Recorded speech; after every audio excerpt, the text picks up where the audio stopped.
হ্যাঁ আমি একটা অপরাধী। আর ও কার লোক? আরে সরা ভাই, এটা শুটিং হচ্ছে। হা করে দাঁড়িয়ে আছে। হ্যাঁ আমি একটা অপরাধী।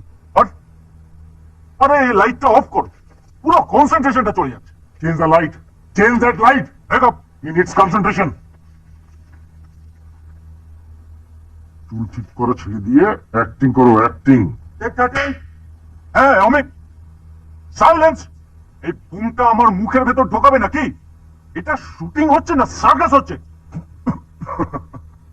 Who the hell is laughing here? কে হাসলো? এই তুই হাসবি? তুই হাসছিলিস?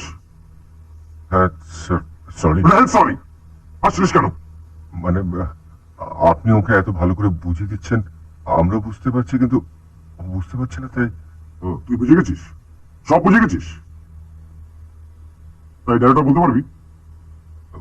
পারবো স্যার। তুই এত বড় ডায়লগ, পুরো ডায়লগটা ক্যামেরার সামনে বলতে পারবি? হ্যাঁ পারবো, কিন্তু উনি যদি অসন্তুষ্ট হন। তুই বলতে পারবি কিনা সেটা বল। পারবো স্যার। ওকে, চলায়।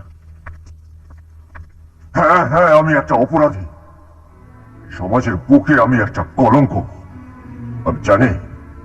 আমি জানি যে তুমি আমাকে ঘৃণা করো, আমাকে তুমি একটা ঘৃণ্য মানুষ ভাবো, কিন্তু কোন মানুষ তার নিজের ইচ্ছে খারাপ হয় না। কোন মানুষ তার মায়ের গর্ভ থেকে খারাপ হয়ে জন্মায় না। কোন চোর আনন্দে চুরি করে না, কোন ডাকাত আনন্দে ডাকাতি করে না, কোন বেশ্যা তার নিজের ইচ্ছাতে নিজের শরীর বেচে না। সময় আর পরিস্থিতি একটা মানুষকে খারাপ করে। তুমি খুব ভালো করে জানো যে একটা দরিদ্র মৃত মানুষের ভাগ্যে একটা চিতার কাঠও চটে না। তাই এই পৃথিবী আমাকে একটা জিনিস শিখিয়েছে, গরিব হয়ে জন্মানোটা কোনো অন্যায় নয়, কোনো পাপ নয়, কিন্তু কিন্তু গরিব হয়ে মরাটা সবচেয়ে বড় অন্যায়, সবচেয়ে বড় পাপ, সবচেয়ে বড় অন্যায়, সবচেয়ে বড় ভালো, সবচেয়ে বড়। Excellent, excellent. A star is born today. Hey, no.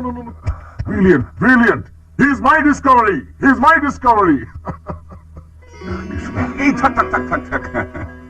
শাবাশ Shankar, শাবাশ। বলেছিলাম না ওপরওয়ালা আছেন। আমি জীবনে দুবার এত আনন্দ পেলাম, একবার দেশ যখন স্বাধীন হয়েছিল, আর তোর এই সাফল্যের সিঁড়িটা খুঁজে পাওয়াতে। শঙ্কর।